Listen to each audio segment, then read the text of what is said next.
చూడండి, ఈ యొక్క నీపో పర్వతం దగ్గర మోసే చనిపోయిన ప్లేస్ దగ్గర ఇది ఒక శిక్షించే ప్లేస్లా కనపడుతుంది.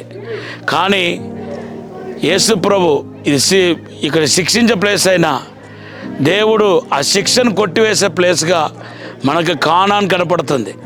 ఎందుకు ఈ మాట అంటున్నానంటే, మోసేతో ద్వితీయోపదేశకాండం 34వ అధ్యాయంలో నువ్వు ఆ ఆజ్ఞను అతిక్రమించావు కాబట్టి బండను మొదటిసారి కొట్టమని చెప్పాను, కొట్టావు. రెండవసారి కొట్టవద్దు మాట్లాడమన్నావు, నువ్వు మరలా కొట్టావు. నా మాటకు లోబడకుండా నువ్వు చేశావు కాబట్టి నువ్వు కానాన్ దేశానికి నువ్వు వెళ్ళవు, చేరవని చెప్పిన దేవుడు మరలా మోసే ఎత్తినప్పుడు దాని గురించి నువ్వు మాట్లాడవద్దు, ఇంకా మాట్లాడాల్సిన అవసరం లేదని అంత ఖండితంగా చెప్పిన దేవుడు తర్వాత మత్తయి సువార్త 17వ అధ్యాయం, లూకా సువార్త 9వ అధ్యాయం చదివితే అక్కడ రూపాంధ్ర కొండ దగ్గరికి మోసేని తీసుకుని వస్తున్నాడు. అంటే ఒక్కసారి చూడండి, దేవుడు ఎంత క్షమించి ఉంటే మరలా మోసేను తన ఏ మాట అయితే నువ్వు ప్రవేశించమని చెప్పాడో అదే నోటితో దేవుడు ఏం చేస్తున్నాడంటే నువ్వు ఇప్పుడు ప్రవేశిస్తావని చెప్పి మోసేని తీసుకొస్తున్నాడు. నిజంగా దేవుని యొక్క క్షమాపణ ఏదైతే ఉందో అది కొలవలేనిది, అది వర్ణించలేనిది. దేవుడు ఒక మనిషి యొక్క పాపాన్ని క్షమించాడంటే నిజంగా అంతకంటే గొప్ప బహుమానం పరలోకంలో భూలోకంలో ఏమీ లేదన్నమాట. నిన్ను కూడా దేవుడు క్షమిస్తున్నాడు. ఆయన కనుకరం ఎంతో గొప్పది కాబట్టి, వర్ణింపజాలదు కాబట్టి నిన్ను దేవుడు క్షమిస్తున్నాడు. నువ్వు ఆది నుండి చేసిన ప్రతి పాపని దేవుడు క్షమించి నూతన పరుస్తాడు. దేవుడు క్షమాపణ పూర్ణుడు, క్షమించడంలో సంతోషించేవాడు, క్షమించడంలో ఆయన పరిపూర్ణుడు అనే దాన్ని చెప్పడానికి ఇక్కడ ద్వితీయోపదేశకాండం 34వ అధ్యాయం, మత్తయి సువార్త 17వ అధ్యాయం కూడా రెండు కలిపి చదివితే ఇక్కడేమో శిక్ష కనపడుతుంది, మత్తయి సువార్త 17వ అధ్యాయంలో క్షమాపణ కనపడుతుంది. దేవుడు ఈ మాటను దీవించిన గాక. ఆమేన్. దేవునికి స్తోత్రం.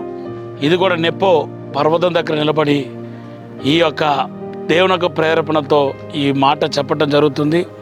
చూడండి, మోసే దేవుని దగ్గర అడుగుతాడు, ప్రభా నీ మొగం చూపించండి ప్రభా అంటే, నీ మొగం నా మొగం నువ్వు చూడలేవు, అయితే నా నామాన్ని నీకు తెలియపరుస్తానని చెప్పి నేను ఉన్నవాడిని అనువాడని చెప్పి దేవుడు మోసేతో మాట్లాడటం మన పరిశుద్ధ గ్రంథంలో చూస్తున్నాం.